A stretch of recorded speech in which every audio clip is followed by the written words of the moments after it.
সম্মান, তারপরে ওর বাম্মার হক, বাম্মার অধিকারের কথা পরিষ্কার ভাষায় বলা হয়েছে। আমি আপনাদের সামনে একটা ঘটনা বলেই আমি আমার বক্তব্য শেষ করব ইনশাআল্লাহ তাআলা, কেননা অনেক রাত হয়ে গেছে, আপনারা ক্লান্ত, আপনারা শ্রান্ত, আপনারা পরিশ্রান্ত। আমি আপনাদের সামনে একটা ঘটনা বলছি। প্রিয় নবী সাল্লাল্লাহু আলাইহি ওয়াসাল্লাম বলেছেন, তিনটে শিশু তারা জন্মগ্রহণ করার পরে তারা কথা বলেছিল পৃথিবীতে।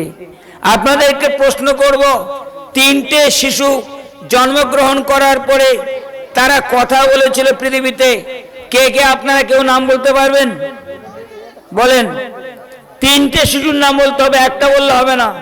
তিনটে শিশু আল্লাহ রাসূল বলেছেন জন্মগ্রহণ করার পরে তারা মায়ের বুকে দুধ খেতে খেতে তারা দুনিয়াতে কথা বলেছেন। কি ভাই কেউ বলতে পারবেন? যদি কেউ বলেন তিনটের নাম বলতে হবে, একটা বললে হবে না, তাহলে হাত তুলতে পারেন। তাহলে জেনে নিন তিনটে শিশু, তার মধ্যে একজন হলেন ঈসা আলাইহিস সালাম।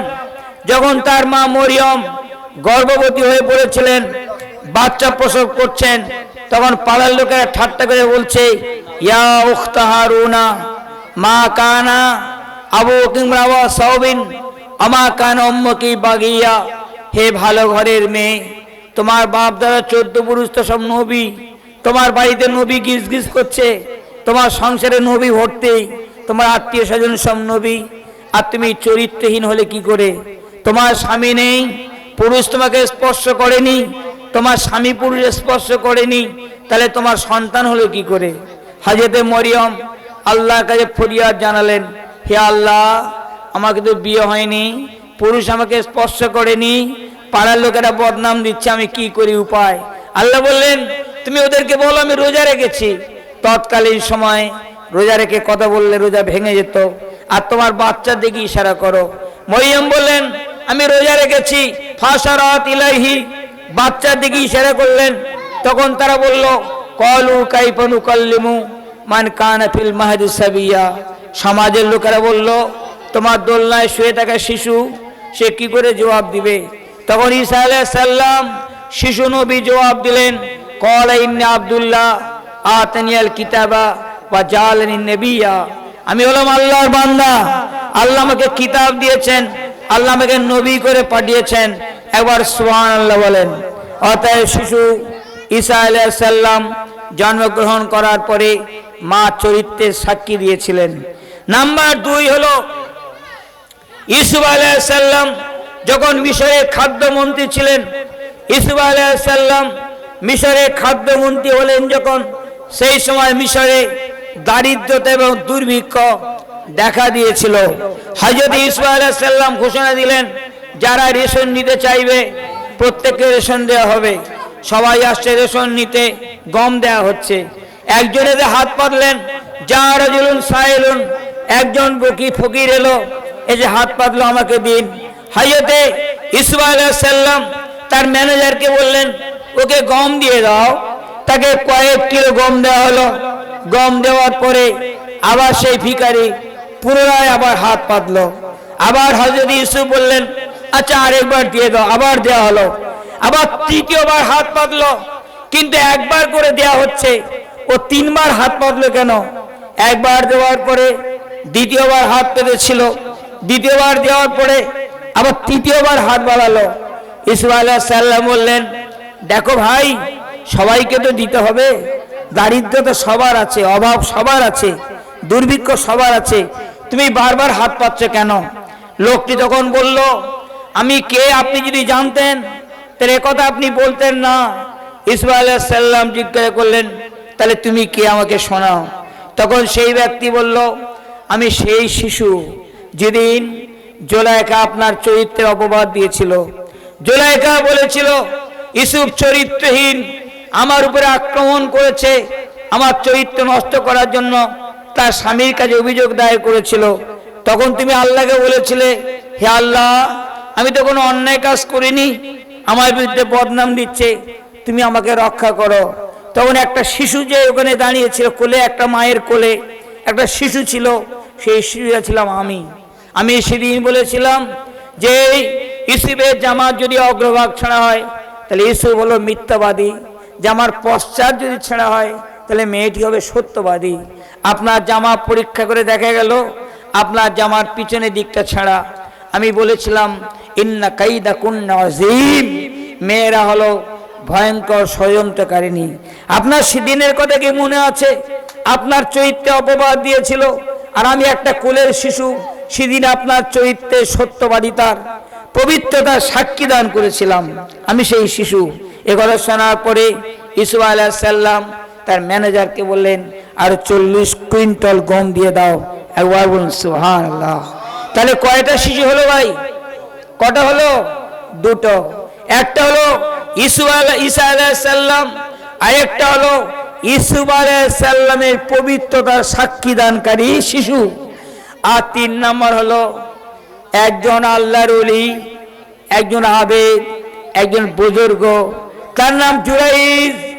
জুরাইজ তার ইবাদতখানায় নামাজ পড়তো রাত দিন 24 ঘন্টা।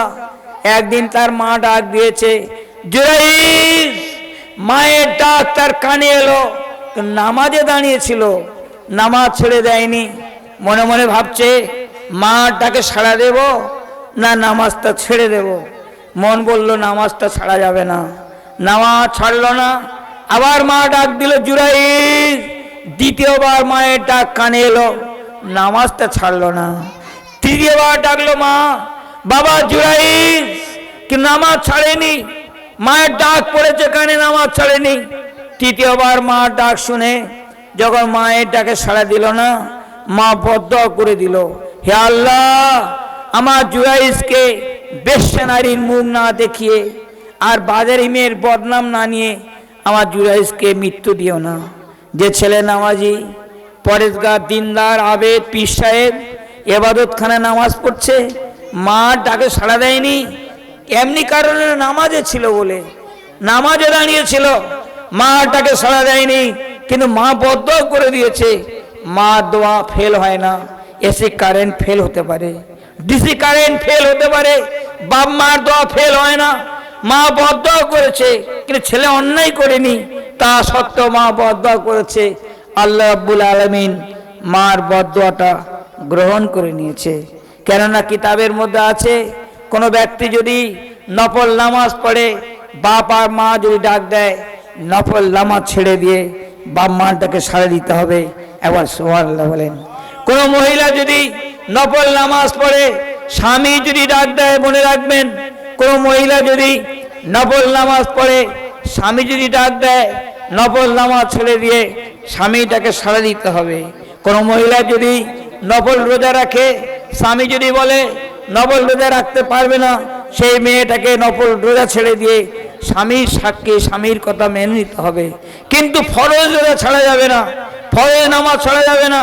মনে রাখবেন, ওটা অ্যাডিশনাল সাবজেক্ট, এটা হলো কম্পালসারি সাবজেক্ট। অতএব মা ডেকেছে জুরাইজ, কিন্তু মায়ের ডাকে সাড়া দেয়নি, মা বদদোয়া করেছে। কয়েকদিন অতিক্রান্ত হওয়ার পরে একদিন জুরাইজ নামাজ পড়ছে মসজিদের ভিতরে, তার ইবাদতখানা নামাজ পড়ছে।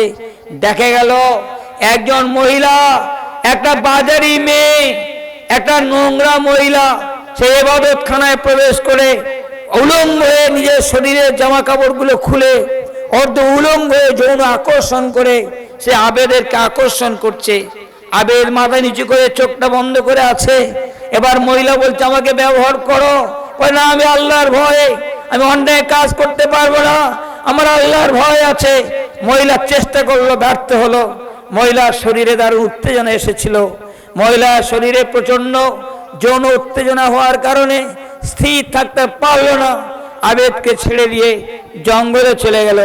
জঙ্গলে একটা মাঠে রাখাল ছিল, সে উট চড়াচ্ছিল। সেই রাখালে ধরে জোর জবরদস্তি সেই মহিলা ব্যভিচার করলো, যৌন ক্ষুধা নিবৃত্ত করলো।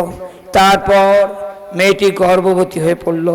কয়েক মাস পরে যখন বাচ্চা প্রসব করলো, কোলে বাচ্চা, সদ্যজাত শিশু, কোলে বাচ্চা, পাড়ার লোকেরা বললো যে তোমার স্বামী নেই, তোমার বাচ্চা হলো কি করে? সবাই ধরে মেয়েটাকে মারতে শুরু করলো। মেয়েটি দেখলো এবার সুযোগ, আমি বারবার চেষ্টা করেছি, ওই আবেদকে আমার শারীরিক সম্পর্ক স্থাপন করার জন্য, কিন্তু আমার ডাকে সাড়া দেয়নি। তাই মিথ্যা করে বলল আমার এই সন্তান